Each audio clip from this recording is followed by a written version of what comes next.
यंदाच्या हवामान अभ्यासकाचे अंदाज सारेच चुकलेले आहेत. तर त्याच्यावर आता YouTubeला तर काय म्हणजे हे सुरू झालेलं आहे. काय याचे अंदाज चुकीचे, याचे अंदाज चुकीचे. याने काय सांगितलं, त्याने अभ्यासकाने काय सांगितलं. त्याच्यामध्ये आपला एक व्हिडिओ होता. तर आपल्याला व्हिडिओ तर बनवायचा नव्हता. कारण की ते आपला विषय नाही हवामान अंदाजाबद्दल. पण आता तरी ते आपलं चाललंच आहे. तर आपणच एखादा एखादा व्हिडिओ शेतकऱ्यासाठी महत्त्वाचा वाटला मला म्हणून आपण शूट केलेला आहे. तर आता जे काही काही अंदाज हवामान अभ्यासकाचे जे अंदाज होते गेल्या महिन्यातले, मे महिन्यातले. तर त्याच्यामध्ये काही तारखा होत्या. आता मी एकाच एकाच माणसाला याच्यामध्ये घेत नाहीये का त्याने सांगितलेल्या तारखा आहेत म्हणून. पण आता ते थोड्याफार माझ्या कानावर आलं ते व्हिडिओमध्ये ते तुम्हाला सांगतो मी. 15 मे, 17 मे, 18 मे, 22 मे त्याच्यानंतर 2 जून म्हणजे मी तारखा मनाने सांगू राहिलो. पण त्यांचं तसे अंदाज होते म्हणून मी सांगू राहिलो. 7 जून त्याच्यानंतर आता सध्याचं काय ते आज तारीख मला वाटतं काय असेल 12, 13, 14 काय असेल ते जून आहे. मयात भागात पाऊस पडलेला नाही या तारखामध्ये जेवढ्या आहेत तेवढ्या. आता मी पण तेच बोलून राहिलो. एवढे जे तारखा मी तुम्हाला सांगितले 15 मे पासून पाठीमागचं नाही सांगत मी. 15 मे पासून तर आत्तापर्यंत जवळपास 7 जून जी आपलं मेरुगीजे म्हणत असतं. तर 7 जूनपर्यंत माझ्या भागात, ह्या भागात तरी थोडाफार पाऊस पडला असेल, पण नाही म्हणा तरी चालेल. उगा आपला एक 2-4 मिनिटाची गोष्ट ती वेगळी. पण पाऊस अजून पण मला झालेला नाहीये. वचका करायला. आता बघणारे म्हणते ना, तर तुम्ही याच्यात काय वेगळं सांगायला आले बुवा? ज्यांनी जे ट्रोल करायला सुरू केलेलं आहे, हवामान अभ्यासकाबद्दल तुम्ही बी तेच करू राहिले. तर मला याच्यात वेगळं एवढं सांगायचं आहे, मी काय स्वतः अभ्यासक नाही आणि मला काही त्यातलं माहिती नाही. पण मला एवढं सांगायचं आहे, तर जे अभ्यासक जे हवामान अभ्यासक आहेत, हे डायरेक्ट इनडायरेक्ट तुम्हाला तारखा सांगत येतात. का या तारखेला तुम्हाला पाऊस पडेल तुमच्याकडं किंवा त्या तारखेला तुमच्याकडे पाऊस पडणार आहे आणि कन्फर्म एकदम. भविष्य केल्यानं सांगत आहे ते भविष्य सांगितल्यावानी त्याच्या विरोधात मला बोलायचं आहे. म्हणजे मी त्याच्या विरोधात आहे. कारण की वैयक्तिक मला वाटतं ज्याला त्याला कोणाला वाटत असेल त्याचा विषय स्वतःचा आपापला स्वतंत्र माणूस आहे. त्याच्यामुळं कोणी काही बोलू शकतं. तसं वैयक्तिक मला असं वाटतं तुम्ही मला कमेंटमध्ये सांगा, की भविष्य या काळात आणि आतापर्यंत तरी इथून मागं पण नाही आणि इथून पुढं पण नाही. मला वाटतं भविष्य तर पुढे सांगू शकत नाही का भविष्यात काय होणार आहे? भविष्यात पाऊस तुम्ही जे तारखा देऊ राहिले डायरेक्ट का अजून 15 दिवसांनी तुम्हाला पाऊस पडणार आहे, 15 दिवसानंतर पाऊस पडणार आहे, 15 दिवसानंतर नंतर वातावरण बदलणार आहे, ढगाळ वातावरण आहे, कडक वातावरण आहे, तापमान वाढणार आहे. तर ह्याच्यामध्ये मला वाटतं जर तुम्ही स्वतःनी जर मनाने जर तुम्ही तारखा देत असले, भविष्य चांगलं सांगितल्यासारखंच आहे. तर मी तेच बोलेन भविष्य कोणी सांगू शकत नाही आणि जे कोणी सांगत असेल ना, तर मला वाटतं तो सारं सारं समोरासमोर शेतकऱ्याची लुबाडणूक किंवा शेतकरी सोडून द्या. पण जे कोणी भविष्य सांगत असेल, तर मला वैयक्तिक वाटतं, की तो डायरेक्ट माणसाची फसवणूक करतो, ज्या त्या माणसाची. भविष्य कोणी सांगू शकत नाही. फक्त जे त्याने सांगायला पाहिजे. मी काय सांगणार म्हणजे मी काय लय मोठा माणूस नाही म्हणून सांगायला लागलो. पण मला वैयक्तिक वाटतं त्याने जे सांगायला पाहिजे, ते फक्त एक अंदाज म्हणून सांगायला पाहिजे. हे मला बरोबर वाटतं. त्याने हवामान अंदाज आहे बुवा. मी एक हवामान अभ्यासक आहे आणि मी फक्त एक हवामान अंदाज सांगू शकतो. ते पण मी अंदाज असं सांगतो मी तुम्हाला विचारतो, तर तो अंदाज ज्याने त्याने सांगायला पाहिजे फक्त 4-5 दिवसाचा आसपास. असं एक मला वैयक्तिक वाटतं. तुम्हाला काय वाटतं तुम्ही कमेंट करा. वस्तुतः. म्हणजे मला स्पष्टपणे काय सांगायचं, की तुम्ही हवामान अभ्यासक आहेत जे सांगणारे असतात. मी एकाही माणसाच्या याच्यात नाव घेत नाही आणि मी एकाच माणसाला टार्गेट करतो असा विषय नाही. 2-4 जण माझ्या नजरेसमोर आलेले आहेत. हवामान अभ्यासक म्हणून सांगतात.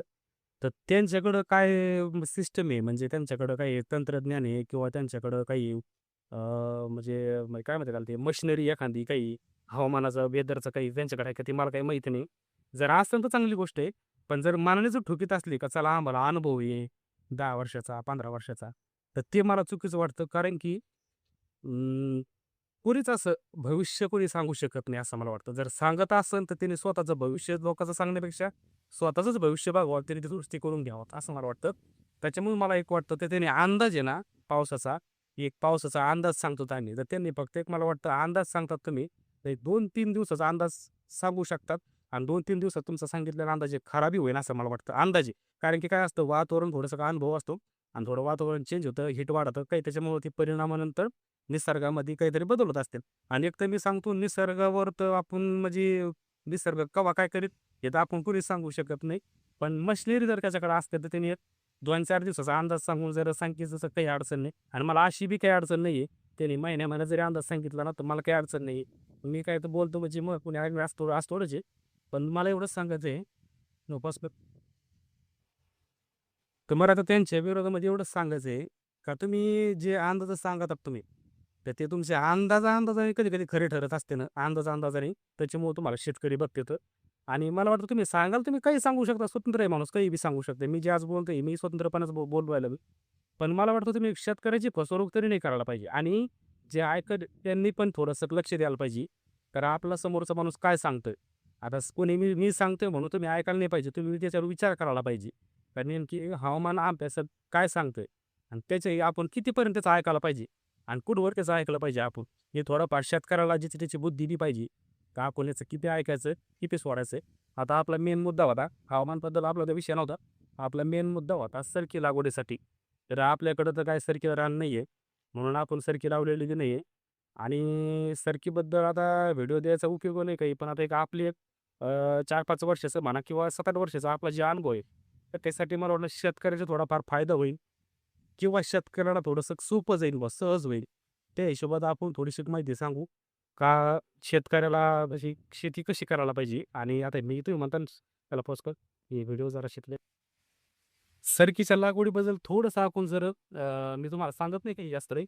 तर थोडंसं आपण माहिती करून घेऊ, की आता सध्या माझ्या ज्या भागाला आहे, तर माझ्याकडे तर सरकी नाही आहे. पण माझ्या भागाला आता जवळपास 13-14 तारीख आहे आज जूनमध्ये. एक म्हणजे मानव शेतकऱ्यांनी लागवड केलेली नाही. रान त्यांच्याकडे आहे सरकी लागवडीसाठी. पण लागवड केलेली नाही कारण की ती पावसाची वाट बघून लागवड केल्या. काही घ्यायला सोय ती पावसाची आपलं पाण्याची, पण तरी बी ती लागवड केलेली नाही. त्यांचा असा एक समज झालेला आहे जवळपास 4-5 वर्षापासून आणि मला बी विचारल्यानंतर तेच सांगत आहेत बरेचसे शेतकरी, का आपण 1 तारखेला मी बी लवकरात लवकर लागवड करायचा प्रयत्न करत होतो. पहिल्यांदा शेती करत होतो त्यावेळेस आणि आतापर्यंत सरकीला येत असताना 1 जूनच्या आसपास मी लवकरात लवकर लागवड करत असतो. 1 जून, 2 जून लय झालं तर 3 जून जसं आपल्याला बियाणं उपलब्ध होईल त्या हिशोबाने आपण लागवड केली. तर त्यांचं असं म्हणणं आलं तर लवकर लागवड जर केली ना, तर जे सप्टेंबर आणि ऑक्टोबरमध्ये जो पाऊस पडतो शेवटला, तर त्या पावसामध्ये सरकीचं नुकसान होतं. म्हणजे कापसाचं दोडीची सड होती, दोडीची सड झाल्यानंतर कापसाचे फुटायला आलेले असते थोडे-थोडे, ते काळे पडत येतं. तर त्यांचं म्हणणं आलं का की लवकर लागवड केल्यानंतर आहे का, तर कापसाचं नुकसान जास्त होतं. उत्पन्नामध्ये घट येईल, त्यांचं म्हणणं. आणि दुसरं पण त्यांचंच म्हणणं आहे काही शेतकऱ्याचं, का तुम्ही जेवढं लवकर लागवड करताना तेवढं तुम्हाला उत्पन्नात वाढ होते. म्हणजे उत्पन्न तुम्हाला जास्त भेटतं. काही लोकांचं 8 क्विंटल असेल, त्याचं 10 होतं लवकर लागवडीमुळं. आणि काही शेतकऱ्याचं असं म्हणणं आहे उलटं, का लवकर लागवड केल्यानंतर का जे शेवटी पाऊस पडत येतात त्याच्यामध्ये तुमची सरकी सापडते आणि त्याच्यात तुमचं नुकसान होतं. तर त्याच्यामुळे त्यांचं म्हणणं आलं का लेट लागवड करायला पाहिजे. किती 7 जून म्हणजे ते आपले निरोप सांगत असते त्या टायमाला 7 जून, 8 जून, 15 जूनपर्यंत ते लागवड करायला सांगते. त्याच्यात त्यांचं उत्पन्न चांगलं असं म्हणतात. पण त्यांच्या विरोधात जे बोलणारे लोकं ते म्हणजे त्यांच्यासारखी लागवड जरी केली तर त्याचं उत्पन्न कमी निघतं. आता तुम्हीच बघा आता शेतकऱ्यांनी कशी शेती करायला पाहिजे? का नेमकी 7 जूनच्या नंतर लागवड करायला पाहिजे, की लवकर लागवड करायला पाहिजे? आता काही शेतकरी मी बघितलेत फक्त त्यांची सगळी चर्चा नाही केली. तर त्यांनी जवळपास त्यांना बियाणं उपलब्ध लवकर झालं होतं. तर त्यांनी मला वाटतं 20 मेला आणि गेल्या वर्षी 20 मेला मला वाटतं किंवा 25 मेला लागवडी केलेल्या काही शेतकरी. पण त्यांच्या संग मी चर्चा नाही केलेली. जपाच कर. तर याच्यामध्ये आपला व्हिडिओ जास्त व्हायला लागला. याच्यामध्ये मला स्पष्ट एवढंच सांगायचं होतं, का तुम्ही इथून पुढे जी शेती करणारे शेतकरी तर त्यांनी फक्त आता निसर्गाला धरूनच शेती करायला पाहिजे. कारण की निसर्ग आता पहिल्यासारखं राहिलेलं नाही. म्हणजे आता परत व्हिडिओ लांबून म्हणून जास्त शॉर्टकट सापडतो. निसर्ग होईन तेव्हा पावसाचा पाऊस पडतोय आणि नवा आपला जेव्हा गरजेचा तेव्हा पाऊस पडत नाही. त्याच्यामुळे शेतकऱ्यांनी ज्यांनी त्यांनी आपापल्या बुद्धीने कोणाचं येतं ऐकून नाही त्याच्या त्यांनी आपल्या बुद्धीने निसर्गाची साथ धरून जसे पिकं आपल्याला करता येतील बुवा. सरकीमध्ये जास्त नुकसान होतंय. तुम्हाला त्याचं नुकसान कमीत कमी कसं करता येईल म्हणजे कसं कमीत कमी तुमचं होईन बुवा, जास्त नुकसान होणार नाही. त्याचा नियोजन, त्याचा प्रयत्न करूनच शेतकऱ्यांनी शेती करावं. नाहीतर शेतकरी आता म्हणजे शेती परवडायला राहिलेली नाही म्हणावं अशी. कारण की हे बरेचसे लोकं म्हणतात आणि याच्या विरोधात मला पण बोलते ना, का तुम्हाला कळना किंवा तुला कळना. जे करते शेतकरी त्यांना माहिती आहे, ते चांगली शेती करतात. पण मला तेवढंच सांगायचं त्यांना बी, ते चांगली शेती करतात ते शेतकरी. पण निसर्गापुढं त्यांचं बी काही मला वाटतं होऊ शकत नाही. त्यांनी जर तसं निसर्गाला धरून जर शेती नाही केली तर. बस.